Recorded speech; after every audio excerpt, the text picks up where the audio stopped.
감사합니다. 어, 어린이 주일이어서 이 오전 주로 이제 아이들이 오전에 다 예배를 와서 오전 일부 예배 때 다 특성도 하고 뭐 교사 모임도 하고 이렇게 진행을 해서 오후에는 차분하게 예배를 드리는 것 같습니다. 주보에 보시면 주일학교 저희 아이들 이렇게 명단이 이렇게 들어가 있는데 뭐 부장 선생님이랑 교사 이름이랑 이렇게 다 들어가 있죠. 아이들 얼굴이나 이 아이가 누구 자녀인지 궁금하시면 저희 교회 어플 이 어플 있습니다. 요람이죠. 요람이 있는데 요람에 들어가셔서 이름을 치시면은 우리 가족 관계라든지 아이들 사진 이런 것들이 자세히 나와 있습니다. 그래서 우리 주일학교 아이들을 위해서 기도해 달라는 마음으로 이렇게 페이퍼에 넣었고요. 우리 아이들 위해서 아침에 축복 기도도 해주고 좋은 시간을 가졌습니다. 또 여러분들도 이부 예배 오시지만은 장차 미래 부모님들 여기 많이 계시고 또 그렇기 때문에 우리 주일학교 우리 교회가 또 건강하게 우리 아이들에게 좋은 건강한 신앙의 울타리가 될 수 있도록 그런 마음으로 이 목회를 하고 있거든요. 또 다음 세대를 위해서 같이 기도해 주시면 너무 감사드리겠습니다. 오늘 이사야 34장입니다. 제가 대신 봉독해 드리겠습니다. 열국이여 너희는 나와 들을지어다. 민족들이여 귀를 기울일지어다. 땅과 땅에 충만한 것 세계와 세계에서 나는 모든 것들이여 들을지어다. 대저 여호와께서 열방을 향하여 진노하시며 그들의 망군을 향하여 분내사 그들을 진멸하시며 사륙당하게 하셨은즉 그 사륙당하는 자는 내 던진 바 되며 그 사체에 악취가 솟아오르고 그 피에 산들이 녹을 것이며 하늘의 만상이 사라지고 하늘들이 두루마리 같이 만류되 그 만상의 쇠자나미 포도나무 잎이 마름 같고 무화과나무 잎이 마름 같으리라. 여호와의 칼이 하늘에서 족하게 마셨은즉 보라 이것이 에돔 위에 내리며 진멸하시기로 한 백성 위에 내려 그를 심판할 것이라. 여호와의 칼이 피 곧 어린 양과 염소의 피에 만족하고 기름 곧 순양의 콩팥 기름으로 윤택하니 이는 여호와를 위한 희생이 보스라에 있고 큰 사륙이 에돔 땅에 있음이라. 들소와 수송아지와 수소가 함께 도살장에 내려가니 그들의 땅이 피에 취하며 흙이 기름으로 윤택하리라. 이것은 여호와께서 보복하시는 날이요 시온의 송사를 위하여 신원하시는 해라. 에돔의 시내들은 변하여 역청이 되고 그 티끌은 유황이 되고 그 땅은 불붙은 역청이 되며 낮에나 밤에나 꺼지지 아니하고 그 연기가 끊임없이 떠오를 것이며 새새에 황무하여 그리로 지나갈 자가 영영이 없겠고 당아새와 고슴도치가 그 땅을 차지하며 부엉이와 까마귀가 거기에 살 것이라. 여호와께서 그 위에 혼란의 줄과 공허의 추를 들이우실 것인즉 그들이 국가를 이으려 하여 귀인들을 부르되 아무도 없겠고 그 모든 방백도 없게 될 것이요 그 궁궐에는 가시나무가 나며 그 견고한 성에는 엉겅퀴와 새품이 자라서 승냥이의 굴과 타조의 처소가 될 것이니 들짐승이 이리와 만나며 순념소가 그 동류를 부르며 올빼미가 거기에 살면서 쉬는 처소로 삼으며 부엉이가 거기에 깃들이고 알을 낳아가서 그 그늘에 모으며 솔개들도 각각 제 짝과 함께 거기에 모이리라. 너희는 여호와의 책에서 찾아 읽어보라. 이것들 가운데서 빠진 것이 하나도 없고 제 짝이 없는 것이 없으리니 이는 여호와의 입이 이를 명령하셨고 그의 영이 이것들을 모으셨음이라.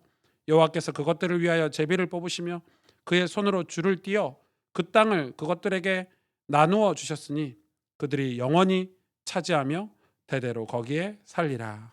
아멘. 여러분 성경을 이렇게 읽고 계시면 이제 이 단어가 무슨 뜻인지 그리고 아무래도 구약 같은 경우는 특히나 더 이 구약 이스라엘의 역사가 많이 담겨 있기 때문에 뭐 지명 이름이라든지 이 문맥의 뜻이나 의미 이런 걸 모르고 이렇게 읽을 때가 되게 많죠. 그쵸? 그래서 이거 이게 무슨 말인지 모르고 이렇게 성경을 그냥 쭉쭉쭉 읽을 때가 되게 많아요.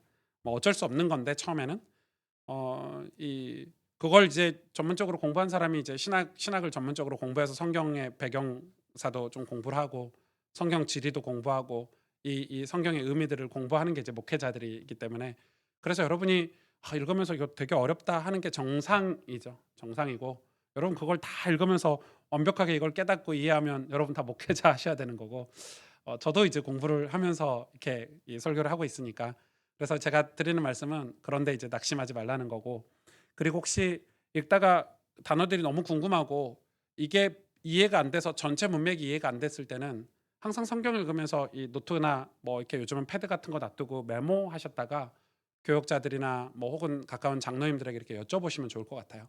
저에게도 물어봐도 좋고. 그러면 이제 교역자들도 그 순간엔 답을 못 해도 공부해서 알려드릴 수 있으니까. 그러면 나중에 여러분 성경이 전체적으로 이렇게 뭐라고 할까요? 흐름이라고 하죠. 맥이 뚫린다고 하죠. 그러면 아, 이런 거였구나. 이렇게 이해가 되면 여러분 주일날 이 공예배 때 드리는 설교를 듣는데도 훨씬 수월하게 아마 설교를 한 편을 들을 때 아, 지금 은혜 받는 게 뭐 10%다 이러면 성경을 여러분이 1독, 2독, 3독에서 설교를 들었을 때 은혜 받는 거는 뭐 90%, 100% 이렇게까지 될 수 있겠죠. 이해도가 다르니까. 그래서 여러분 성경에 있는 거에서 그런 것들을 되게 참고해 주시면 되게 좋을 것 같아요. 하나님은 이 남유다 이스라엘 백성에게도 마찬가지셨고 오늘날 저와 여러분에게도 요구하시는 게 있는데 우리의 신앙이 어린아이와 같은 신앙이 됐으면 좋겠다 이렇게 얘기하시는 거예요. 이 마가복음 10장 15절에 이렇게 말씀하고 있어요. 내가 진실로 너희에게 이르노니 누구든지 하나님의 나라를 어린아이와 같이 받들지 않는 자는 결단코 그곳에 들어가지 못하리라. 그러니까 하나님의 나라를 어린아이처럼 받들지 않는 자는 그곳에 들어가지 못한대요. 이게 어떤 사건이냐면 예수님이 이제 뭐 이 그리스도 일을 하시면 공생의 사역을 하면서 많은 병자들을 고치시고 또 예수님의 옷자락만 만져도 막 병이 치유가 되고 이런 때 이 부모님들이 이 어린 아이들을 데리고 예수님을 만나게 해주고 싶어가지고 예수님 만지게 해주고 싶어가지고 예수님 앞에 우리 아이들 자녀들을 이렇게 보내고 싶은데 제자들이 뭐라고 한 거예요. 아, 애들은 가 뭐 이렇게 된 거죠. 애들을 못 오게 한 거예요. 그걸 아시고 예수님이 제자들에게 노하셨다 기록돼 있어요. 제자들에게 노하셔서 어린아이들을 내게 오는 것을 용납하고 금하지 말아라. 하나님의 나라가 이런 자들의 것이니라. 이렇게 얘기하시면서 너희들도 어린아이처럼 하나님 나라를 섬기지 않으면 천국에 못 들어가. 그리고 아이들을 품에 안고 안수하고 축복해 주셨죠. 그러니까 굉장히 중요해요. 근데 여기서 우리가 잘못하면 사도 바울은 우리 보고 어린아이의 신앙에서 벗어나라고 했죠. 우리 보고 어린아이 신앙에서 벗어나서 장성한 분량, 어른의 신앙, 성숙한 신앙을 가지라고 요구했는데 예수님은 천국에 들어가려면 어린아이처럼 되래요. 이거는 어, 이 말도 맞고 이 말도 맞는 거죠. 이 말도 맞고 이 말도 맞는 거예요. 사실 우리가 어른이 돼도 미성숙한 사람들이 많죠. 음, 철이 들지 않은 사람들. 그러니까 철이 안 든 사람들보다 더 심한 거는 미성숙한 사람들, 자기 감정을 컨트롤하지 못하는 사람들, 자기 어떤 이 삶들을 제어하지 못하는 사람들. 저는 요즘 뭐 옛날에도 뭐 사건 사고가 많았지만 요즘 일어나는 살인 사건은 와 저는 좀 충격이더라고요. 동생이 누나를 친 누나를 칼로 스물 몇 번을 그냥 우발적으로 화가 나가지고 누나가 막 잔소리하니까 한 번 찔러가지고 죽인 게 아니라 그거는 정말 있을 수 없는 사건이죠. 저는 사실은 뭐 한강에서 죽은 그 아이보다 더 안타까운 사건이다. 어떻게 친동생이 둘이 같이 살았으면 엄마를 떠나서 엄마 아빠를 떠나서 얼마나 많이 보살폈을 텐데 그걸 그리고 그 살인하고도 그 뒤에 뒤처리하는 걸 이렇게 보면 아 참 악하다. 저는 뭐 개인적으로 여러 번 이렇게 여러분에게 이 죄에 대해서 뭐 아동 성범죄라든지 아동 학대 그리고 또 이런 살인 사건은 진짜 법이 강력해야 된다고 생각을 합니다. 어, 미국이 그런 면에서는 굉장히 좋아요. 뭐 아동 성범죄, 아동 살인 사건 이런 거는 뭐 제가 본 거는 900 몇 년 때리는 것도 있어요. 900 몇 년을 다 못 살잖아요, 감옥에서.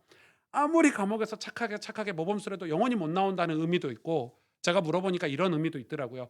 이 죄가 그렇게 큰 죄라는 걸 보여주기 위해서 사람들에게. 그러니까 900 몇 년을 때려요. 감옥에서 90년도 못 사는데 그러니까 그렇게 형량을 이 죄의 크기만큼 때려서 몇백 년씩 때리는 이 판사님들도 계시더라고요. 우리나라는 뭐 살인 사건 하고도 5년 감옥에서 살기도 하고 막 모범수로 있다가 또 나오기도 하고 물론 영적으로는 감옥이 이 갱생하는 곳이니까 새 사람이 될 기회를 줘야 되겠지만 이 살인죄에 관해서는 저는 굉장히 엄격한 벌이 있어야 된다고 생각해요. 저는 나와서는 안 된다고 생각해요, 밖으로. 예. 다시는 살인죄에 대해서는 사람의 생명을 경시 여기는 풍토를 만들기 때문에 밖에를 나와서는 안 된다고 생각해요. 음. 살인은 여러분 있을 수 없는 일이에요. 밖에 나오면 안 돼요. 그냥 감옥에서 평생 있는 게 나아요.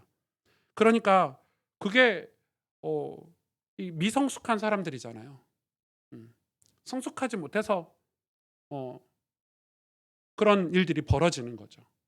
그런데 오늘 이 "어린아이처럼 돼야 천국에 들어갈 수 있다." 이 말씀은 조금 다른 의미예요. 뭐냐면 예수님이 우리에게 하신 말씀은 순수하고 깨끗하고 거짓이 없는, 계산이 없는 그런 신앙을 얘기하는 거죠. 예수님에게 많은 무리들이 가까이 와서 예수님 손을 잡고 예수님을 만나고 했던 많은 무리들은 대다수가, 거의 대부분이 다 병을 치료받기 위한 어떤 동기, 예수님을 만나면 뭔가 뭐 얻을 수 있는 게 있는가 하여 사람들이, 무리들이 예수님을 주변을 둘러쌌어요. 아이들은 그런 마음이 없어요. 예수님을 가까이 할 때 예수님에게 뭔가 얻어내려고 오는 아주 어린 아이들은 없단 말이에요. 예수님 그걸 얘기하시는 거예요. 아이들이 예수님에게 찾아왔을 때, 예수님을 만나려고 했을 때 아무 깨끗하게 오잖아요. 여러분 이건 굉장히 중요하죠. 계산이 없는 신앙, 깨끗한 신앙, 이걸 얘기하는데 여러분 이게 하나님과 좋은 관계를 맺는 정말 중요한 거예요. 동기가 없고 깨끗한 사람이 하나님하고 관계를 맺을 수 있어요. 아버지, 부모와 자녀 관계가 그렇잖아요. 어린 자녀들이 우리가 어린 제 아들같이 한빈이나 윤빈이나, 이제 윤빈이 뭐 어리다고 표현하기도 뭐한데 아직 말도 못하는 애인데 얘네들은 동기가 없죠. 엄마 아빠에게 아무런 동기가 없어요. 그런데 그런 건 있는 것 같아요. 제가 이제 이 한빈이가 이제 6살이에요. 유치원을 다니고 있는데 저 유치원 다닐 때 저도 병설 유치원 나왔거든요. 국민학교에 붙어 있는 유치원 나왔는데 시골에서 전 기억이 없어요. 일단 기억이 없고, 그리고 제가 초등학교 뭐 2학년, 3학년 때 구구단에 온 기억이 조금 있고, 그리고 중학교를 갔는데 중학교에서 ABCD 그거 있죠. 알파벳 적혀 있는 A4 용지 준 기억이 나요. 그거 써오라는 거지. 수준이 그래요. 지금은 한빈이는 ABCD는 4살 때 뗐고 한글 다 뗐고, 예, 책도 지금도 혼자 읽고 있고, 뭐 수학 공부도 하고 있고 영어 공부도 하고 있고, 저보다 뭐 영어 단어를 더 많이 하는 것 같은데, 그러니까 레벨이 지금 교육이라는 게 그렇게 발전이 된 것 같아요. 그러면 이제 어떤 분들은 그런 얘기들 많이 하더라고요. 애들이 그거 그렇게 빡빡하게 사니까 애들이 문제가 있는 거야. 저는 그렇게 생각하진 않아요. 그렇게 한다고 해서 애가 문제가 있는 게 아닌 거예요. 그러면 옛날에 그렇게 널널하게 살았을 때는 문제가 없었나요? 그러니까 그게 본질은 아닌 거예요. 저는 아이들이 건강하게 큰다는 것은 건강한 관계에서 온다고 생각해요. 음. 건강한 관계가 그걸 하게 해주는 거죠. 어. 저도 마찬가지예요. 어.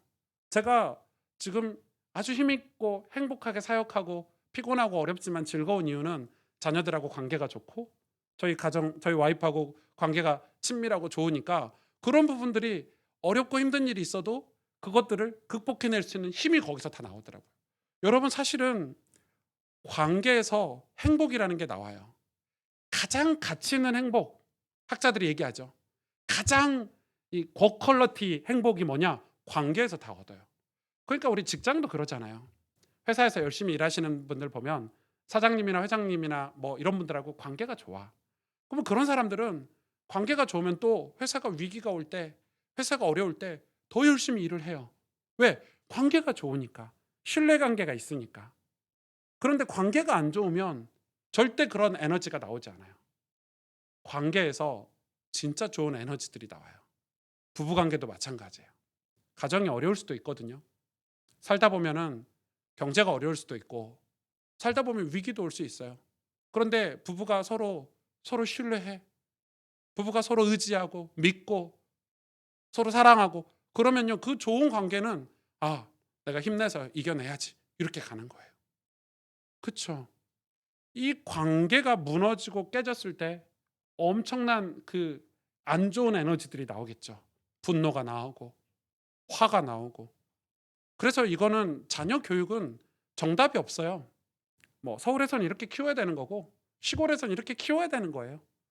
환경이 그렇게 키워요. 그러나 아이들이 건강하게 축복되게 자라는 거는 저는 전부 관계에서 온다고 생각해요. 아침에 일어나면 그래서 항상 저는 아들들에게 "한빈아 사랑해." 그리고 자기 전에 같이 잘 때는 한빈이에게 얘기해요. 오늘 아빠 진짜 힘들었는데 한빈이가 아빠 손 한번 잡아주면 아빠 위로가 될 것 같아." 전 반대로 하거든요. 위로를 받거든요. 한빈이 손 꼭 잡아줘요. 그러니까 그런 짧은 관계들이 에너지를 주는 거예요. 할 수 있는 힘을 주고. 여러분, 인간관계는, 좋은 관계는 엄청난 행복, 힘 있는 삶을 가져다 준다고 생각돼요. 그런데 하나님하고 관계는요. 이건 여러분, 신앙의 본질은 주일날 교회 가고 헌금하고 뭐 성경 읽고 이게 아니에요. 성경 읽는 게 하나님 신앙의 본질이 아니라니까요. 신앙의 본질은 하나님과의 관계예요. 하나님은 원래 우리하고 좋은 관계를 맺으려고 우리를 창조하셨어요. 하나님의 형상대로 우리를 창조하셨어요. 그 관계가 깨져버린 거예요. 죄 때문에. 그런데 하나님이 독생자 아들을 보내셔서 그 관계를 다시 회복시키려고 하셨잖아요. 죄인인 우리를 다시 양자 삼으셨고 우리 보고 하나님을 아버지라 부를 수 있는 자리로 불러주셨어요. 예수님이 그래서 우리 보고 형제래요. 예수님 때문에, 예수 그리스도 때문에 우리가 하나님과의 관계가 회복된 거예요. 그러니까 하나님 신앙의 본질은 관계에 있어요. 이 관계를 이해를 해야 신앙이 남들이 볼 때는 열심히 잘하고 남들 안 보고 혼자 있을 때는 이런 게 없어지는 거예요. 그러니까 신앙이 왜 종교화가 되냐면 이 신앙의 본질을 상실했기 때문에 그렇죠. 이 관계는 엄청나게 중요해요. 하다못해 우리 교회 우리 전도사님들하고 관계만 해도 우리 좋은 관계를 유지를 하면 거기서 나오는 에너지라는 게 있잖아요. 서로 힘들 때 가서 도와주고 또 마음 아파할 때 위로해 줄 줄 알고 좋은 관계만 맺어도요. 그러나 그 관계가 진실하지 않고 솔직하지 않으면 나중에는 뒤에서 막 이상한 소리 하고 욕하고 그런 게 없어져야 되잖아요. 관계라는 것은. 에너지는 그런데 그런 리더십에서 다 나온단 말이에요. 그런 팀워크에서 에너지들이 다 나오죠. 신앙은 하나님과의 관계예요. 그런데 뭐라고 얘기하시냐? 하나님이 어린아이와 같은, 왜냐하면 어린아이와 같이 깨끗하고 순수하게 하나님 앞에 나와야 하나님과 관계를 맺을 수 있다는 거예요. 그렇죠? 여러분도 그렇잖아요. 뒤에서 무슨 동기가 있거나 계산이 있으면 관계하기 힘들죠. 딴 생각이 있거나 앞에서는 입 바른 소리 하는데 뒤에서는 우상을 섬기거나 지금 남유다가 그렇잖아요. 그래서 하나님을 사랑하고 하나님과 거짓 없는 관계가 되기 위해서 뭐가 되라고요? 어린아이가 되라는 거예요. 솔직하고 내 부족한 모습 그대로, 내 연약한 모습 그대로 하나님이 나오라는 거예요. 포장하지 말라는 거예요. 그래서 그러기 위해서는 오늘 말씀이 굉장히 중요한데 오늘 34장 1절에 보니까 열국이여 너희는 나와 들을지어다. 열국이여 너희는 나와 들을지어다. 민족들이여 귀를 기울일지어다. 땅과 땅에 충만한 것 세계와 세계에서 나는 모든 것이여 들을지어다. 오늘 남유다에게 메시지를 전하시는 것 같지만 오늘 성경은 열국, 열방, 전 세계 메시지를 던지고 있죠. 왜냐하면 오늘 이 이사야는 그 당시 남유다에 대한 심판의 메시지이기도 하지만은 이 오늘 본문 자체가 종말론적인 해석이 가미가 돼야 돼요. 그래서 장차 그러면 이렇게 말할 수 있어요. 아니 지금 남유다가 망하고 회복하고 이런 메시지여야 되지. 자기들이 경험하지도 못하는 저 먼 미래 예수님이 재림하실 때 그 요한계시록에 나와 있는 그 종말론에 관해서 인류가 끝나고 지구가 끝나고 세계가 끝나는 그때를 이때 말하는 게 무슨 우리하고 의미가 있습니까? 지금도 그렇죠. 좀 신기한 건 있어요. 사회가 어려우면 이 종말론적인 메시지가 많이 나와요. 사회가 좀 잘 나가면은 이 종말론적인 메시지가 잘 안 나가요. 사회가 흉흉하고 어려울 때 사이비들이 이런 종말론적인 메시지를 많이 들고 일어나죠. 그런데 건강한 교회도 건강한 크리스찬도 놓치지 않아야 될 게 뭐냐면 종말론적인 메시지. 왜냐면은 이거를 알고 신앙생활을 하는 거하고 이걸 모르고 신앙생활을 하는 거는 엄청난 차이가 있어요. 그래서 여러분 바이블 스쿨 때나 앞으로 이런 요한계시록의 종말론에 관한 공부들을 우리 성도님들이 다 하길 원해요. 그래야 우리 개인의 인생의 종말론도 멋지게 준비할 수 있어요. 여러분 사람은 태어나면 죽기 위해서 살아가요. 태어남과 동시에 죽음을 향해서 달려가는 게 인간이에요. 우리 개인은 다 종말이라는 게 와요. 종말이 끝나면 심판대 앞에 서야 돼요. 모든 인간은. 그러면 우리가 어떻게 죽느냐? 우리가 그 심판대를 어떻게 모면할 수 있느냐? 이건 굉장히 중요한 거죠. 그래서 오늘 말씀에 뭐라고 얘기하냐면 너희는 나와 들을지어다 이렇게 얘기를 하고 있어요. 귀를 기울이라는 거예요. 들으라는 거예요. 그런데 아이들이 이 엄마 아빠가 이야기하면 잘 듣는가요? 와, 저희 한빈이는 지금 기팝을 봤다니까요. 이렇게 귀가 막혔나 애가. 한빈! 바로 옆에서 해도 쳐다도 안 봐요. 언제요? 뭐 하고 있을 때? TV 보고 있을 때. 아니면 자기 뭐 장난감 갖고 놀고 있을 때. 딴짓하고 있을 때. 아무리 불러도. 저도 진짜 착하거든요. 제가 생각했을 때 전 남자들의 착함 중에 그래도 한 90%는 90%는 되는 것 같아. 그런데도 하루에 소리를 몇 번씩 지르는지 몰라요. 원빈! 안 들어요. 그래서 가서 고개 돌려놓고 야 지금 밖에 나가야 된다고 옷 입어야 된다고 이렇게 해가지고 겨우 남자애들이 주로 좀 그런데요. 그러니까 한빈이에게 한빈아 좋게 얘기하고 싶어요. 옷 입어 밖에 나가자. 대답도 안 해요. 뭔가 보고 있을 때는 장난감으로 놀고 있으면 이렇게 쳐다 들은 척도 안 해. 그게 안 들려서 그럴까요? 다른 것과 관계를 하고 있는 거야. 지금 남유다에게 들으라 하나님이 이렇게 말씀하시는데 이스라엘 백성이 안 들었나요? 이사야 선지자가 외치는 걸 안 들었나요? 들려요. 듣는데 귀로는 들리는데 마음으로 안 들리는 거예요. 영적으로. 왜요? 우상을 섬기고 있잖아요. 다른 것과 관계를 하고 있잖아요. 그래서 오늘 본문에 뭐라고 얘기해요? 진짜 중요한 단어예요. 열국이여 너희는 나와서 들어라. 나와 들어라. 이 나와라는 단어는 굉장히 중요한 단어예요. 원어에서도 이거는 굉장히 의미 있는 단어예요. 왜냐하면 나오라는 거예요. 하나님 말씀을 듣기 위해서 귀를 기울이기 위해서 바른 자세로 들을 준비를 하라는 거예요. 나오라는 거예요. 나와서 들어 이 말이에요. 환경을 만들라는 거예요. 집중하라는 거예요. 여러분 그냥 듣는 법은 없어요. 그냥 들리는 법은 없어요. 그런 분들 있어요. 이 집이 계속 어려워지네. 계속 우한질고가 멈추지 않고 가정의 어려움들이 계속돼. 그래서 같이 교회를 다니니까 분명히 저분이 목사님 설교도 듣고 말씀도 들을 텐데 왜 저런 선택들을 하지? 이런 퀘스천들이 있어요. 저는 제가 부교육자로 있을 때 그런 거를 너무 많이 겪었어요. 그래서 제가 너무 안타까워가지고 저희 권역이 아닌데 저희 구역 제가 섬기는 파트가 아닌데 그래도 한번 만나봐야 되겠다 싶어서 양해를 구하고 그 집에 가서 만나보면 와 목사님 말씀 하나도 안 듣고 있어요. 와 어떻게 그런 주옥 같은 설교를 지금 상황이 이런데 그러니까 이 상황에 빠져가지고 주일날 교회를 가도 멍하니 앉아있다 가는 거예요. 그냥 들리는 법은 없어요. 여러분 사람은 예를 들어서 어둠에 살고 있다 내가 어떤 죄악 속에 살고 있다. 그러면 빛으로 가려고 노력이라는 걸 해야 돼요. 빛으로 가려고 애를 써야 갈 수 있는 거예요. 그런데 그냥 가만히 있으면 계속 어둠 속에 있으면 빛이라는 걸 볼 수가 없어요. 가난요. 네. 우리 집이 찢어지게 가난해. 너무 어려워. 그러면은 내가 이 가난에서 벗어나고 조금 윤택하게 살기 위해서는 뭘 해야 돼요? 그 윤택하게 살기 위해서 노력이라는 걸 해야 돼요. 아끼고 저축하고 계획도 세우고 라이프 스타일도 바꾸고. 그런데 다들 그냥 나 부자 되고 싶은데 나 부자 될 거야. 마음은 먹고 생각은 하는데 삶은 그대로 가난한 자의 삶을 계속 살아. 그럼 못 벗어나는 거죠. 그냥 되는 법은 세상에 없어요.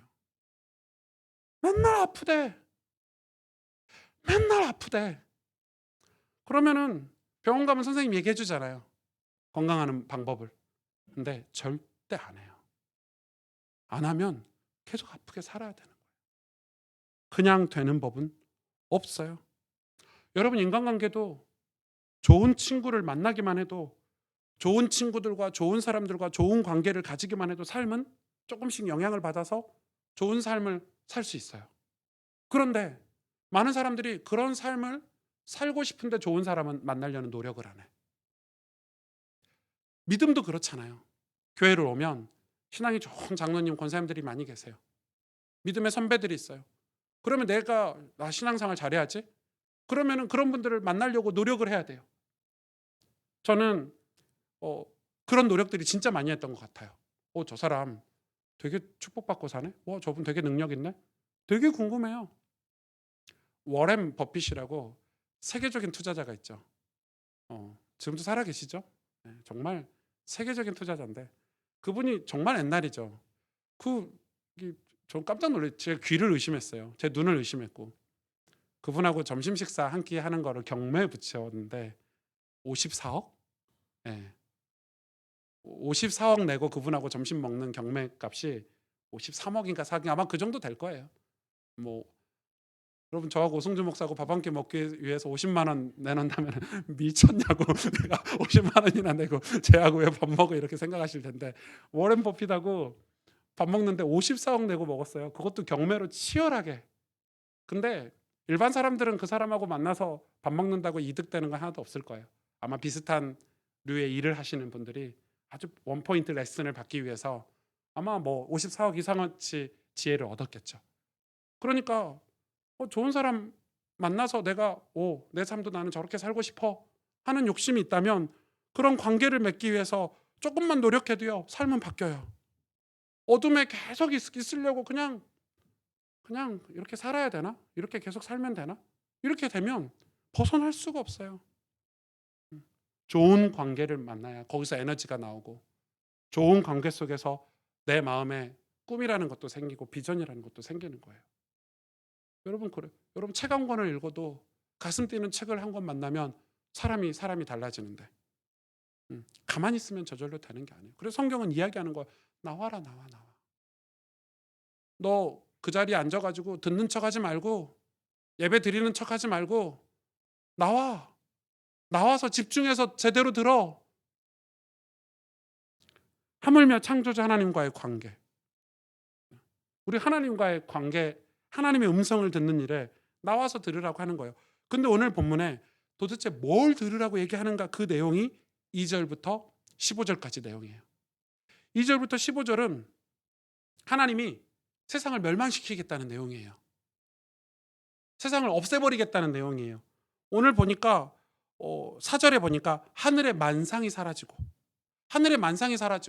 하늘을 두루마리처럼 말아버리겠대요. 그리고 그 만상이 쇠잔하게 된대요. 사라지는 거예요. 인류가 우리가 보고 있는 모든 환경들이 이거는 종말론적인 종말을 얘기하죠. 진짜 종말. 이 땅이 끝나는 종말. 완전한 종말을 얘기해요. 근데 이 종말을 얘기하면서 한 민족을 하나님이 예로 드는데 그게 에돔이라는 민족이에요. 이 에돔은 좀 의미가 있어요.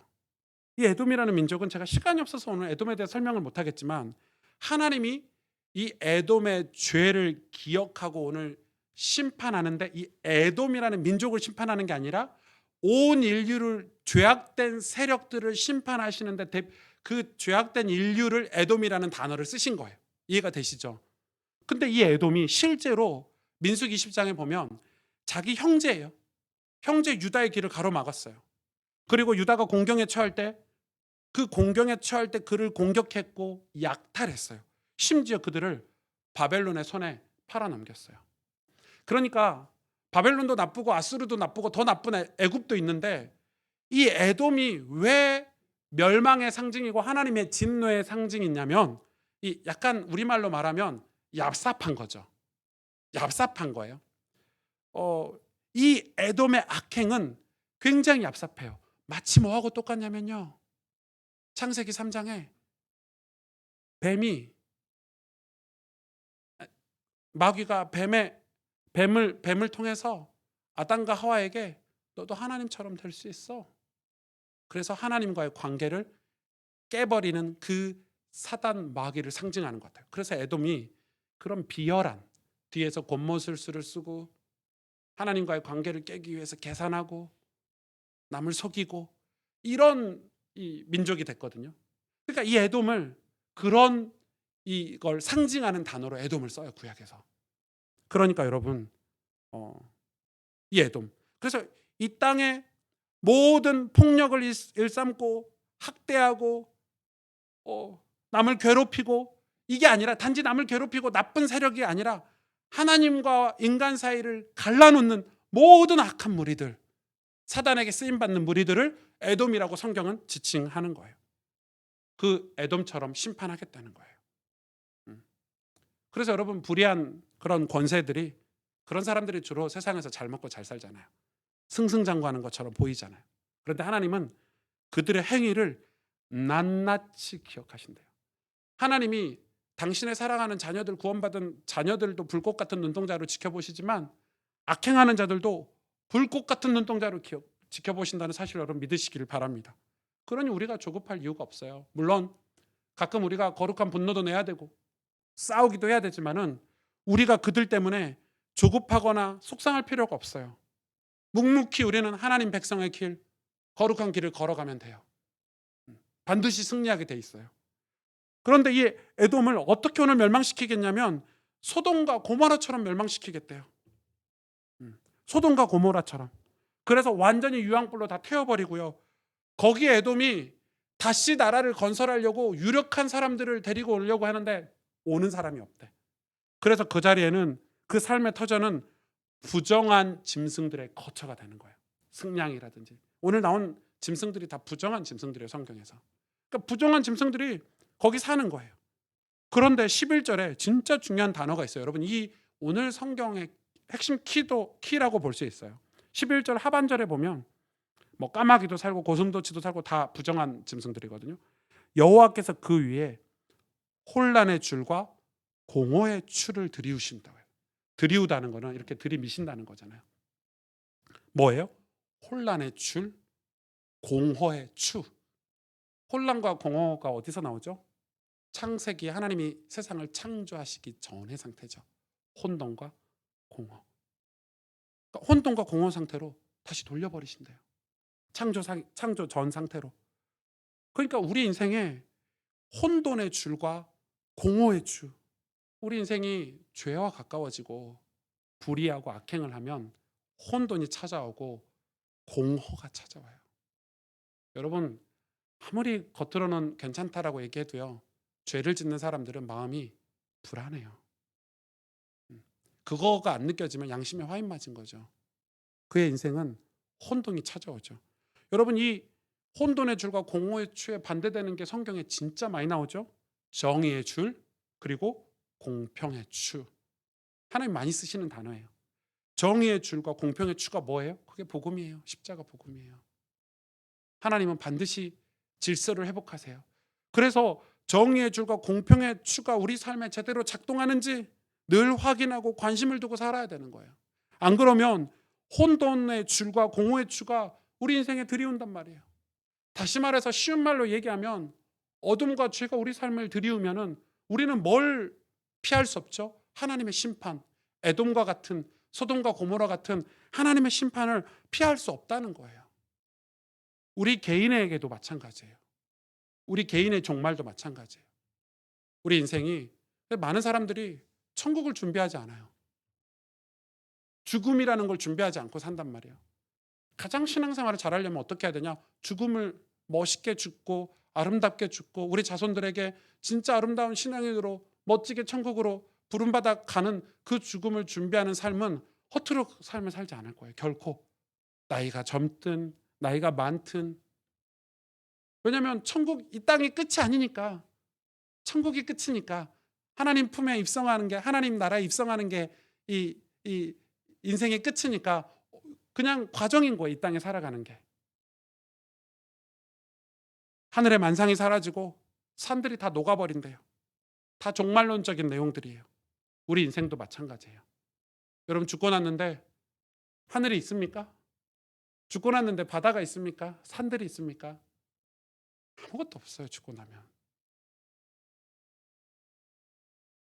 우리 인생은 하나님, 그래서 이 심판을 모면하기 위해서, 심판을 받지 않기 위해서 우린 뭘 해야 되냐면 하나님과 관계를 맺으라는 거예요. 하나님이 그 관계를 맺게 하시려고 우리에게 독생자들 예수 그리스도를 보내셨어요. 우리가 하나님을 떠나서, 하나님이 우리를 떠났죠. 우리 죄 때문에 하나님이 떠나신, 그래서 하나님과 우리 사이가 창조자 하나님이시지만 우리는 죄인이 돼버린 거예요. 영원히 하나님과 같이 할 수 없는 존재예요. 그런데 하나님이 예수 그리스도를 보내주셔서 우리의 형상을 회복시켰어요. 예수님을 마음속에 모시면 하나님의 자녀가 되는 권세를 주시겠다고 약속하셨어요. 다시 자녀로 회복시키신 거예요. 예수님이 그거에 대해서 이 탕자의 비유를 드셨죠. 탕자의 비유의 주인공은 탕자가 아니라 탕자의 아버지예요. 탕자가 이 둘째 아들이 아버지 저 재산 미리 좀 당겨서 상속할 거 주세요. 그리고 그거 가지고 사업도 하고, 사업이 되나요? 흥청망청 먹고 살다가 다 돈 떨어지니까 남의 집 돼지 농장에서 돼지 치우다가 너무 힘들고 어려우니까 아버지 집에 가서 일이라도 하면 이렇게는 안 살 거야 하고 아버지에게 찾아갔어요. 그런데 아버지가 길 어귀에 매일 나와서 그 아들을 기다리고 있는 거예요. 변함없이. 하나님 그러시죠? 그러면 아버지가 아들이 왔을 때 뭐라고 얘기합니까? 야, 너 그동안 몇 년 동안 가서 살았던 거 회개하고 그거 좀 뭐 하고 한 달 정도 일해 이렇게 시켰던가요? 아니죠. 너 우리 집에 종으로 살아 이렇게 얘기하나요? 아니죠. 오자마자 바로 아들이에요. 아들 당연히 옷 입히고요. 당연히 밥 먹이고요. 혼내는 건 나중 일이고 오자마자 바로 아들이에요. 아들은 그런 관계예요. 부모 자식은 그런 관계란 말이에요. 하나님과 우리의 관계가 어떤 관계냐? 우리가 죄악 속에 있는데 하나님 그걸 우리를 건져주셔서 십자가로. 그래서 목적은 뭐냐면 하나님하고 좋은 관계를 맺으라는 거예요. 아버지와 아들의 관계를 맺으라는 거예요. 주님이 내 안에, 내가 주님 안에. 여러분 바울이 그런 얘기 진짜 많이 하죠. 다윗도 그런 얘기를 많이 하죠. 믿음의 사람들이 항상 하는 얘기가 아버지의 관계를 얘기해요. 신앙의 본질은 하나님과의 관계에서 나와요. 그 관계가 여러분 어때요? 죄와 가까워지면 그 관계는 멀어져요. 하나님과 관계가 가까워지면 우리는 자연스럽게 죄와 멀어져요. 여러분 우리가 은혜라는 걸 받고 하나님하고 관계가 친밀해지면요. 그토록 해결하려고 하던 그 은밀한 죄들이 그냥 이 죄가 돼서 날아가는 것처럼 금세 사라진 걸 경험하게 될 거예요. 죄는 우리 힘으로 못 이겨요. 그런데 하나님과 빛이신 하나님과 가까이 하면 어둠은 사라져요. 두 개가 공존할 수 있어요? 없어요. 두 주인을 섬길 수 없고 하나님과 죄가 같이 있을 수 없어요. 그럼 우리는 선택해야 돼요. 선택해야 되는 거예요. 다음 주에 부모 학교를 할 건데 저희가 1년에 한 번씩 이 부모 학교를 하는데 그때 제가 이 조절 기능에 대해서 이야기를 좀 하려고요. 제가 그 상담 공부할 때 명지 대학원에서 상담 공부할 때 배웠던 단어인데 조절 기능. 하나님이 짐승과 인간에게 다른 점, 인간에게 짐승과 다른 기능을 주신 게 조절 기능이래요. 조절할 수 있는 능력인 거예요. 그래서 우리는 교육을 통해서 조절 기능을 발전을 시켜요. 근데 그게 발전이 안 되면 뭐죠? 짐승처럼 사는 거예요. 감정 조절 못하면 짐승처럼 사는 거고 욕구 조절 못하면 짐승처럼 사는 거고 그게 조절이 안 되니까 사람 죽이고 이상한 짓 하는 거잖아요. 그러나 반대로 그 조절 기능을 아주 좋은 조절 기능을 가지면 가질수록 우리 삶은 굉장히 건강해질 수 있어요. 그 조절 기능이 신학적인 용어로는 자유의지예요. 자유. 하나님 우리에게 그런 능력을 주셨어요. 우리가 선택할 수 있고 더 좋은 가치 있는 거를 선택해서 그런 삶을 살 수 있는 거예요. 이야기해요. 나는 마음을 건강한 거에 내 인생을 쏟아야지. 그러면 그 사람은 마음이 건강해지겠죠. 겉모양이 중요하지 않겠죠. 그럼 굉장히 삶이 그런 쪽으로 열매를 맺게 되겠죠. 그게 조절 기능이 주는 힘이에요. 거기서 힘이 다 나와요. 신앙은 마찬가지. 이 조절 기능을 사용해서 우리가 하나님과 가까워지려고 하는 것, 하나님과 좋은 관계를 맺으려고 하는 것, 이거 엄청 중요하겠죠. 정말 정말 중요하다고 생각이 들어요. 그런데 이거를 어떻게 하냐, 하나님과의 관계를. 어떻게 이 관계를 맺어야 되냐. 그게 오늘 본문 마지막 절에 기록되어 있어요. 16절 17절에 너희는 여호와의 책에서 찾아 읽어보라. 여호와의 책에서 찾아 읽어보래요. 이 책에 다 들어있대요. 완벽하게 다 기록되어 있대요. 여러분 이건 진짜 중요한 거죠. 그럼 남유다에게도 하신 메시지예요. 야, 모세오경에 내가 너희에 대해서 구원에 대해서 다 설명했어. 애굽의 종노를 하고 있는 너희를 내가 끄집어서 홍해도 가르고 홍해를 가를 때 모세가 얘기했죠. 너희는 가만히 서서 봐라. 우리가 뒤에 오는 군대가 오고 병거가 오는데 앞에는 홍해가 있는데 우리 다 죽게 생겼다 불평할 때 이야기했죠. 너희 가만히 있어라. 하나님이 어떻게 하시나. 홍해가 갈라지고요. 이스라엘 백성 200만 대군이 다 건너가고 200만 무리가 건너가고 뒤에 병거들이 물이 갈라져 있으니까 둘다 다 수장됐어요. 한 명도 남지 않고 다 죽었어요. 능력의 하나님. 하나님하고 관계가 좋았을 때 우리 인생에는 답답한 것 같고 길이 없는 것 같은데 길이 다 열려요. 그러나 저 적들은 우리가 두려워하고 무서워하는 그 두려움의 대상들은 다 사라져요. 그래서 하나님하고 관계가 친밀하면 친밀할수록 뭐가 사라지냐면 두려움이라는 게 사라져요. 무서울 게 없는 거예요. 그런데 그걸 찾아서 읽어보라는 거예요. 그 말은 뭐예요? 남유다가 신앙생활을 아는 것 같아. 신앙생활을 잘 하는 것 같은데 제대로 하고 있지 않다는 거죠. 이해가 되시죠? 책을 읽어보라는 거예요. 책을. 주일에 교회 나오고 뭐하고 이런 거 겉모양이죠. 신앙생활은 하나님 앞에서 하나님과 관계를 맺는 건데 이 관계를 위해서 하나님은 뭐라고 얘기하냐면 여호와의 책을 찾아서 읽어보라는 거예요. 이건 두 가지 의미가 있어요. 첫 번째는 하나님은 눈에 보이지 않아요. 솔직히 말해볼까요? 솔직히 말하면 저도 하나님이 나와 함께 하신다는 걸 믿지만 그게 뭔 말인지 잘 모르겠어요. 하나님이 이렇게 영적인 존재로 이렇게 불 바람 같은 존재로 옆에 계시나? 내 마음에 계시나? 저도 신학적으로 잘 모르겠어요. 그거를 아무리 찾아봐도 그게 제가 이해되는 개념은 아니에요. 맞잖아요. 우리 근데 이렇게 뭐라고 하고 다니냐면 다들 하나님 나와 함께 하시니까 24시간 나와 함께 하시지? 하나님 오늘도 나와 동행하셔? 언제요? 어떻게 해요?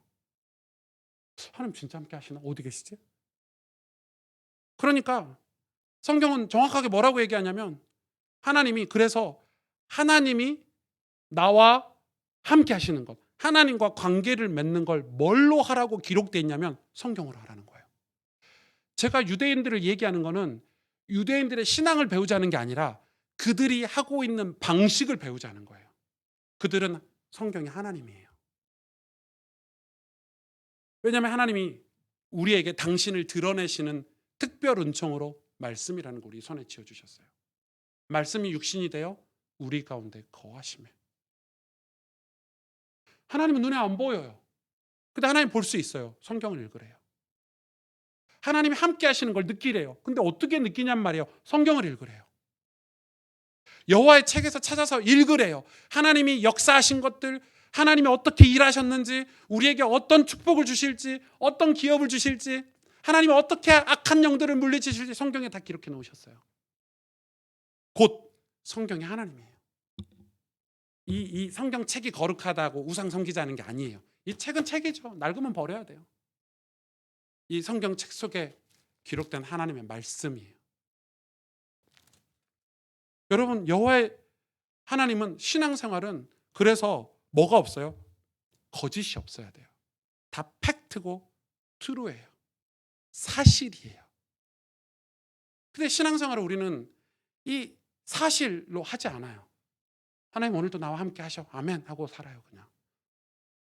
언제 함께 하셔? 하나님 진짜 함께 하시나요? 우리 생각 아닌가요? 우리 망상 아닌가요? 그러니까 이런 거하고 똑같은 거예요.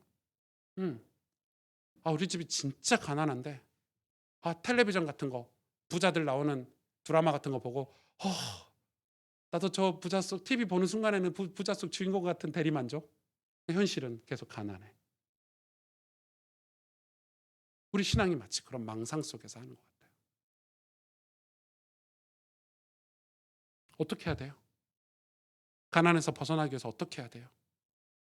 사실을 해야 돼요. 팩트를 가지고 해야 돼요.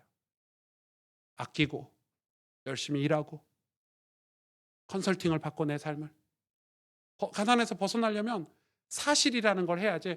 남들한테 가난하지 않는 척, 남들에게 보이기는 가난하지 않는 척 보이는 건 아무 의미가 없어요. 맞죠? 내가 아파. 몸이 시름시름 아파. 그럼 어떻게 해야 돼요? 병원에 가서 선생님이 말한 것대로 사실대로 해야 돼요. 남들한테 안 아픈 척하고 있는 건 의미가 없는 거예요. 그런데 우리가 신앙생활을 여호와의 책에서 하나님을 찾지 않아요. 신앙생활이 너무 팩트가 아니고 진실이 아니에요. 트루가 아니에요. 여러분, 이건 굉장히 중요하죠. 저는 그리고 또 하나는 건강한 지식으로 건강한 교육을 받으면 건강한 삶을 산다고 생각하는 사람이에요. 배워야 돼요. 특히 기독교인은 배워야 돼요. 저는 진짜 좋은 사람들을 만나고 싶었어요. 어떻게 살면 하나님께 축복받는, 물론 제가 아무리 해도 안 되는 게 있겠지만 그래도 궁금했어요. 나는 우리 집 같은 데서 난 영원히 멸망하나 보다. 우리 아빠처럼 살아야 되나 보다. 이런 낙심 속에서 평생을 살았거든요. 어렸을 때. 희망이 전혀 빛이 보이지 않아요. 교회 갔는데 더 낙심됐어. 교회 갔더니 더 부럽기만 해. 친구들이. 우리 집 보면 그게 아니니까. 그런데 말씀을 통해서 하나님이 나에게도 하시겠대요. 하나님 나에게도 능력을 주시겠대요. 그런데 방법을 모르겠는 거야. 그래서 신앙서적을 읽었어요. 그래서 우리가 우리 아이들에게 위인전이라는 걸 익히는 거는 그런 의도가 있잖아요. 신앙의 믿음의 사람들에 관한 책들을 다 읽었어요. 이렇게 사는구나. 이렇게 하나님 앞에서 살아가니까 하나님이 복되다고 하는구나. 여러분, 신앙이 삐뚤어지고 혹은 신앙이 정체되어 있거나 그거는 성경을 가까이 하지 않아서 그래요. 좋은 지식으로 좋은 교육을 받지 않아서 그래요. 하나님은 분명히 말씀하고 계세요. 내 말을 들어라. 심판에 관한 내용을 책에 다 기록해 놨으니까 이 징조들을 말씀을 통해서 확인해라. 이렇게 말씀을 하고 있는 거예요. 이쯤에서 제가 책 한 권 소개할게요. 네. 이번 주 책 2권 소개할 건데 그 중에 한 권이 어린이 주일이라서 제가 이 책을 여러분한테 추천하려고 하는데 한번 띄워주실래요? 네. 갑자기 책 추천? 네. 이 땅의 비밀이라는 책이에요.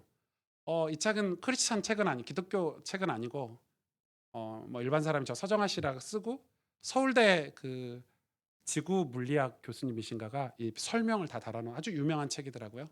저 이 책 읽는데 이런 거죠. 이 책 다 읽고 나면 하나님이 지구를 창조하신 게 분명하구나 이런 느낌이 딱 드는 아주 그림이 많고 글이 작은 한 뭐 5살 6살짜리가 읽어야 될 책인데 이거를 추천서를 전국의 초, 중, 고 현직 교사들이 추천을 다 했어요.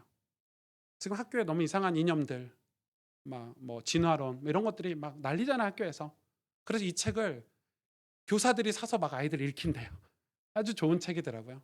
저도 사서 읽어봤는데 이번 주에 너무 좋았어요. 그래서 한빈이 어린이날 선물로 이걸 샀어요. 이걸 주면 근데 한빈이는 어린아이를 노엽게 하지 말라고 그랬는데 분명히 노할 거예요. 그래서 장난감과 함께 1+1으로 줘야 노엽게 안 할 수 있어요. 한빈이 책 선물 받아 얼마나 기분 나쁘겠어 어린이날. 사실 책 선물이 메인인데 큰 장난감과 함께 이렇게 선물을 하시면 좋을 것 같아서. 그래서 부모님들이 제가 우리 사실 아이들을 사주고 싶은데 책값도 비싸고 우리 아이들도 이제 특성한 거 보셨죠. 이제 제가 사줄 수 있는 능력이 안 돼. 개척 초기에나 애들 선물도 사주고 이랬지. 그래서 부모님들이 이번 어린이날 이 책을 다 사줬으면 좋겠어요. 우리 할머니들, 할아버지들의 손주들 좀 사줬으면 좋겠어요. 왜냐하면 이런 좋은 책을 읽고 건강하게 교육을 받으면 반드시 건강한 사람이 될 수 있어요. 관계를 그렇게 맺어야 돼요. 좋은 것들과 관계를 맺어야 돼요. 그렇죠? 예수님이 마가복음 12장에 이런 비유를 하셨어요. 예수께서 비유로 그들에게 말씀하시되 한 사람이 포도원을 만들어 산울타리로 두르고 즙자는 틈을 만들고 망대를 지어서 농부들에게 새로 주고 타국에 갔더니 지금 1절에 다 뭐라고 기록되어 있어요? 내가 다 만들었어. 이 주인이 포도원 주인이 망대도 만들고 틀도 모든 걸 다 세팅해놓고 농부에게 막 새로 줬다는 거야. 새값. 너 이거 농사지어서 네가 다 먹어. 그들이 나에게 뭐 10분의 1만 줘. 이런 식으로 새를 주고 타국에 간 거예요. 2절 보세요. 때가 이르매 농부들에게 포도원 소출 얼마를 받으려고 한 종을 보내니 그들이 종을 잡아 심히 때리고 거저 보내었거늘. 헐. 우리는 헐 이러죠. 우리가 그랬어요, 사실은. 또 다른 종을 보내니 그의 머리에 상처를 대고 능욕하였거늘. 또 다른 종을 보내니 그들이 그를 죽이고 또 그 외 많은 종들을 덜어는 때리고 덜어는 죽인지라. 이 죽은 종들이 다 선지자들이죠. 예수님 앞서 보낸 선지자들. 이제 6절에 한 사람이 남았으니 곧 그가 사랑하는 아들이라. 최후로 이를 보내며 이르되 내 아들은 존대하리라 하였더니 그 농부들이 서로 말하되 이는 상속자니 죽이자. 그러면 그 유산이 우리 것이 되리라. 멍청하죠. 네, 농부들이 멍청한 거죠. 이에 잡아 죽여 포도원 밖에 내 던졌느니라. 예수님이 이렇게 죽으셨어요. 그런데 보세요. 9절에 포도원 주인이 어떻게 하겠느냐 물어보는 거예요. 유대인들에게 예수님이 아주 이 비유를 드신 건데 그 농부들을 진멸하고 포도원을 다른 사람에게 주리라. 그러면서 11절에 뭐라고 얘기하냐면 이것을 주로 말미암아 된 것이요 우리 눈에 놀랍다 함을 읽어보지 못하였느냐. 예수님의 사건을 너희가 읽어보지 못했냐 이렇게 얘기하고 있죠. 오늘 이사야 34장의 내용을 마가복음 12장의 예수님의 비유로 요약할 수 있다고 저는 생각이 들어요. 남유다에게 하나님이 계속해서 선지자들을 보내셨어요. 뭐 하려고요? 관계를 맺으려고, 회복하려고. 하나님과 관계가 회복되면 아수르는 아무것도 아니에요. 바벨론도 두려워하지 않아도 돼요. 그런데 남유다는 그 관계를 지금 거부한 상황인 거예요. 우리도 똑같아요. 하나님 우리에게 예수님을 주신 것은 교회를 다니라고 주신 게 아니고 하나님하고 관계를 위해서 예수님은 우리에게 복음이라는 걸 우리에게 주셨어요. 복음을 늘 붙잡고 살아야 된다 이럴 필요도 없어요. 왜냐하면 그 관계가 회복이 되면 이 복음은 스며들고 사라지는 거예요. 하나님이 아버지가 되면 끝나는 거예요. 좋은 관계. 그래서 하나님이 크신 하나님이 되고 나에게 은혜 주시는 분. 하나님의 모든 것이 내 것이 돼요. 유업으로 받아요. 자녀니까. 우린 상속자가 되는 거예요. 우리가 청직이죠. 우리에게 맡겨주신 것들. 그러면 하나님 우리에게 다 주신대요. 그치? 소출 얼마만 내 땅이니까 내 거니까 소출 얼마만 주면 되는데 이 포도원의 농부들은 원래 주인과 뭘 못했죠? 관계를 맺지 못했어요. 편지도 쓰고 전화도 드리고 아유 올해 포도 농사 잘 됐습니다 주인님. 아 올해 포도 농사가 너무 안 됐네요. 근데 주인이 보낸 종들을 다 죽였으니까 아들까지 죽였으니까 착각한 거죠. 이 포도원이 자기 거라고 생각한 거예요. 우리가 이 땅에 살아가면 이 땅이 우리 건가요? 이 지구가 우리 건가요, 여러분? 우리가 지금 소유하고 있는 게 우리 건가요? 어리석다고 얘기하죠, 잠언에는. 전도서에도 이야기하죠. 죽으면 우리 게 아니에요. 하나님 청지기로 우리가 이 땅에 살기를 원하시는 거예요. 진짜 우리 거는 다 천국에 있어요. 진짜 받아야 될 유업, 기업 다 천국에 있어요. 그러니까 우리가 얼마나 어리석어요? 우리가 하나님과의 관계가 회복되면 삶이 그래서 바뀌어지는 거예요. 시야도 달라지고 보는 것도 달라지고 비전도 달라져요. 사람들을 의식하는 신앙이 아니라 하나님을 의식하는 신앙. 하나님과의 관계가 회복되면 사람들에게 보여줬을 때도 잘하겠지만은 혼자 있을 때 훨씬 더 달라져요. 그래서 신앙은 내가 혼자 있을 때 그 모습이 진짜 신앙인의 모습이에요. 내가 홀로 있을 때, 혼자 있을 때. 신앙생활은 그래서 여러분 하나님과의 관계를 위해서 팩트를 사실이라는 단어를 기억하셔야 돼요. 건강도 그렇고 우리 모든 삶이 그래요. 나 진짜 공부 잘하고 싶어. 나 좋은 대학 가고 싶어. 나 진짜 좋은 대학 진짜 가고 싶은데 맨날 놀고 맨날 술 먹고 돌아다니면은 공부를 못 하는 거예요. 그게 사실이에요. 아무리 공부 잘하는 척 선생님 앞에 이쁜 척하고 막 이렇게 수업 시간에 바르게 뭐 적어도 성적이 안 나오는 거는 보이지 않을 때 공부를 안 하는 거예요. 신앙도 똑같아요. 무섭도록 똑같아요. 그 인스타 요즘 그러잖아요. 네, 저도 인스타 매니아인데 거의 하루에 한 번씩 글을 올리는데 제 묵상 글을 다 인스타에 올리거든요. 인스타 보면은 이 사람이 진짜 괜찮은 사람인가 안 괜찮은가 헷갈려요. 그게 인스타에는 올리고 실제 삶은 그렇게 안 살 수 있으니까. 그런 게 너무 많다며요. 신앙은 거짓이 없어야 돼요. 포장이라는 게 없어야 돼요. 그래서 어린아이 같은 신앙. 뭐에 있어서요? 하나님 말씀을 가까이 하는 데 있어서. 이해가 되시죠? 하나님의 성경을 찾아서 읽어보는 일에 있어서는 거짓이 없어야 된다는 거예요. 하나님과 관계를 맺는 일에 있어서는 거짓이 없어야 되는 거예요. 많은 분들이 삶을 포기하고 쉽게 포기하고 비교하고 우리 인생은 어쩌면 절망, 좌절, 어려움 이런 환경들이 우리를 억누르는 거예요. 우리가 인생을 평생 살면서 그런 경험들 속에 살아야 돼요. 힘들어요. 어려워요. 그런데 하나님과의 관계가 좋으면요. 엄청난 에너지가 거기서 나와요. 힘이 나와요. 엄청난 충만한 어떤 행복이라는 게 나와요. 아니, 하물며 목회도 힘들잖아요. 그런데 제가 여러분 성도님들하고 좋은 관계를 맺고 있으면 제가 목사로서 그런 위기나 위험들을 다 밀어내고 갈 수 있다니까요. 우리 장로님들이 목사 힘내 한마디만 해주셔도 저는 힘있게 이 용기 있게 이 길을 갈 수 있다. 관계라는 건 그런 거예요. 우리 집이 너무 막 기울어져가 집이 어려워. 막 집이 너무 힘드네. 그런데 부부 사이가 너무 사이가 좋아. 그러면요 힘내서 가는 거예요. 내 아들을 위해서라도 내 아내를 위해서라도 바른 길 가는 거예요. 신앙이요. 하나님과의 관계는요. 이거는 엄청난 힘이 있어요. 그래서 행복은 진짜 행복은 다 관계에서 나와요. 그렇죠? 여러분 관계에서 나와요. 그런 관계가 다 우리를 위로해 주고요. 좋은 사람들 만나시고 좋은 책도 만나고 좋은 사람들과 좋은 관계를 하면서 사는 거는 축복된 일이에요. 건강한 관계는 그래서 엄청난 힘이 있고 신앙은 하나님과의 관계 속에서 성장하게 돼 있어요. 이야기하시는 거예요. 근데 그 관계를 뭘로 하라고요?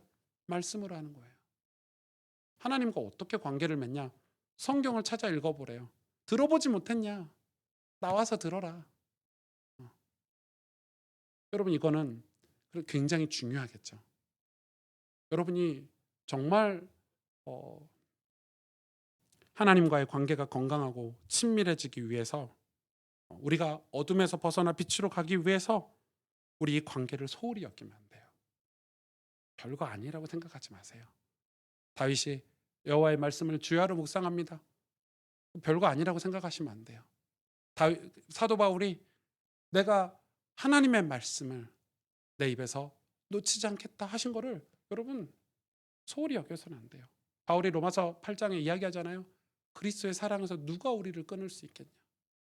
하나님이 우리를 위하시면 누가 우리를 대적하겠냐. 그거는 바울이 하나님과의 관계가 너무 좋은 거예요. 그래서 시야가 확 열려서 하늘 상금이 보이는 거예요. 하늘 상금이 보이니까 이 땅의 것들 감옥에 있는 거 별 중요하지 않아요. 내가 감옥에 있지만 너희들이 날 감옥에 가뒀지만 나는 그리스도 예수 안에 있어. 이렇게 얘기하잖아요. 너무 충만해가지고. 여러분 하나님과의 관계가 회복되기를 원합니다. 신앙의 본질은 하나님과의 관계예요. 친밀한 관계예요.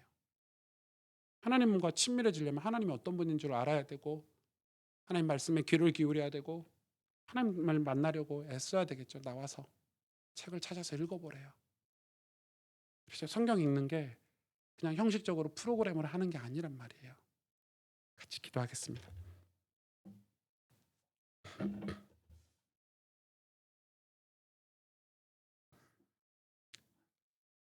하나님과의 관계가 저는 우리 가스펠교회 성도님들이 진짜 건강했으면 좋겠고요. 하나님과의 관계가 정말 친밀했으면 좋겠어요. 그 일에 있어서만큼은 어린아이처럼 거짓이 없어야 된다는 거예요. 하나님과의 관계에 있어서만큼은 거짓이나 계산이나 그런 걸로 될 수가 없는 영적인 관계는. 인간관계도 내가 누구하고 좋은 관계를 맺고 싶은데 저 사람이 자꾸 거짓말하고 이러면 좋은 관계 못 맺잖아요. 다른 동기를 가지고 있거나 나쁜 뜻을 가지고 있으면 좋은 관계를 맺을 수 없듯이 하나님 아버지와의 관계는 솔직해야 돼요. 그 관계가 왜 솔직해야 되냐면 우리를 어둠에서 벗어나 빛으로 가게 하는 엄청난 영적인 힘을 주는 관계이기 때문에. 그런데 사단은, 마귀는 그 관계를 소홀하게 만들어요. 죄가 하는 일은 우리로 하여금 하나님과 관계가 깨지고 세상과 관계를 맺게 만드는 일을 죄가 하는 일이에요. 계속 세상과 관계 맺기를 우리는 원하잖아요. 하나님 말씀하고 계세요. 너희는 나와서 말씀을 들어라. 귀를 기울여라. 여호와의 책을 찾아 읽어보라. 왜요? 거기에 우리를 사랑하시는 내용, 우리를 구원하시는 내용, 우리가 어떻게 살아야 축복받는지 그런 내용들이 성경 안에 다 있어요. 하나님이 다 말씀 속에 다 주셨어요. 그 하나님과 가까워지기 위해서 우리는 사실적인 믿음이 필요해요. 헛된 생각, 공상과 같은 신앙생활이 아니라 사실적인 신앙이 필요해요. 이건 율법이 아니에요. 우리의 삶이지. 그래서 죄인의 삶이 아니라, 심판받는 인생이 아니라 하나님 자녀의 백성의 삶을 살아서 하나님께 상급받는 인생이 되기를 원합니다. 하나님, 우리가 어린아이처럼 하나님 앞에 정직하고 순수하고 하나님과의 관계를 위해서 우리의 삶이 회복되기를 원합니다. 준비되기를 원합니다. 주님과 만나고 교제하는 건강한 삶을 살 수 있도록 축복해 주옵소서. 오늘 말씀을 붙잡고 우리 합심으로 통성으로 같이 기도하겠습니다. 하나님 감사합니다. 주님, 우리를 붙잡아 주시고 인도해 주시기를 원합니다. 성령으로 우리와 함께 해 주시기를 원합니다. 하나님, 우리는 부족하고 연약합니다. 힘이 없습니다. 연약합니다. 하나님, 우리가 정말로 말씀 앞에 서서 정말로 살아계신 하나님의 음성을 듣고 하나님하고 친밀한 관계가 회복되어지는, 축복된 관계가 회복되어지는 저희들 되기를 원합니다. 주님 은혜를 베풀어 주시고 역사해 주시옵소서. 우리 가스펠교회 모든 성도들이 이 은혜의 삶을 살 수 있도록, 하나님하고 친밀한 관계를 맺으며 살 수 있도록 축복해 주시고, 정말 아버지 하나님의 마음을, 아버지의 사랑을 받아 아버지께 주신 은혜를 받아 살아날 수 있도록 하나님 역사해 주시기를 지금 간절히 기도합니다. 주님, 은혜를 베풀어 주옵소서. 영광을 받아 주옵소서. 아멘. 이 너와 나의 모습이 찬양할 텐데요. 이부 예배 오신 분들은 오전에 아이들 특성한 거 못 보셨잖아요. 물론 나중에 집에 가셔서 주중에 일부 예배 풀 영상이 올라가니까 보시겠지만은 우리 찬양 같이 할 동안에 이 아이들 영상과 함께 불렀으면 좋겠어요. 영상과 함께 이 찬양 반주 안 하시고 이 영상과 함께 이 찬양을 부르고 우리 축복기도 하고 마치려고 합니다. 네, 아이들 진짜 많죠. 이게 사진이나 영상에 다 담기지 않아가지고 아쉬운데 여러분이 오전 일부 예배 풀 영상을 한번 보시면 너무 좋을 것 같고, 이 너와 나의 모습 찬양이 참 좋은데 이 영상 보시면서 같이 앉아서 일어서지 마시고 앉아서 이 찬양 같이 아이들 축복하는 마음으로 같이 부르겠습니다.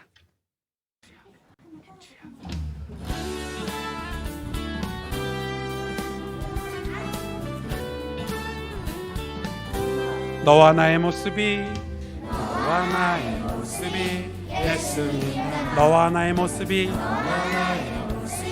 예수님, 하루 이틀 매일매일 지날 때마다 더 닮아가길 원해요. 너와 나의 모습이 예수님 닮아, 너와 나의 모습이 예수님 닮아, 하루 이틀 매일매일 지날 때마다 더 닮아가길 원해요. 예수님 사랑이, 예수님 축복이, 예수님 은혜가 당신과 함께 하길 원해요.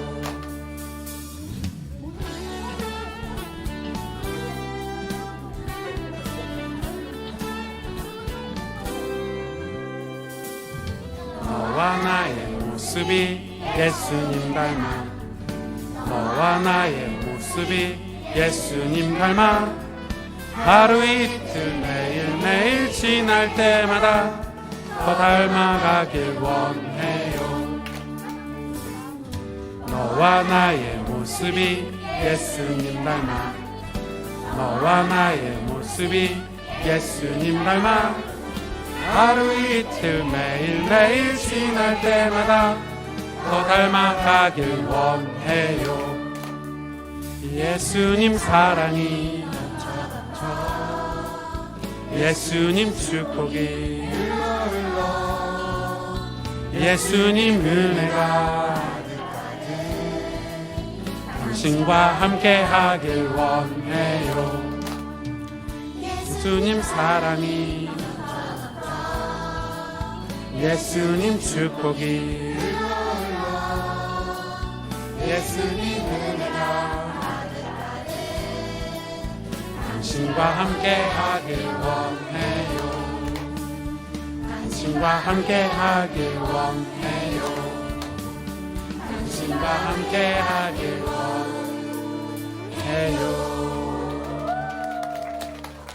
감사합니다. 기도하겠습니다. 하나님께 복을 받겠습니다. 이제는 우리 구주 예수 그리스도의 은혜와 하나님 아버지의 놀라우신 사랑과 성령의 충만하심이 하나님과 친밀한 관계를 위해서 우리의 삶을 조금 더 주 앞으로 나아와 주의 말씀을 열고 하나님 말씀에 귀를 기울이길 원하는, 그래서 우리의 삶이 건강해지고 하나님과의 관계로 우리의 가정도 건강해지고 부부 사이, 자녀와의 관계, 모든 관계들이 회복되어져서 세상에 주의 복음, 하나님 살아계심을 증거하는 멋지고 아름다운 그리스도인의 삶을 살길 원하는 사랑하는 가스펠교회 모든 성도들 머리 위에 이들의 가정과 특히 우리 어린 자녀들, 우리 젊은이들 머리 위에 이제로부터 영원토록 항상 함께 계실지어다. 아멘.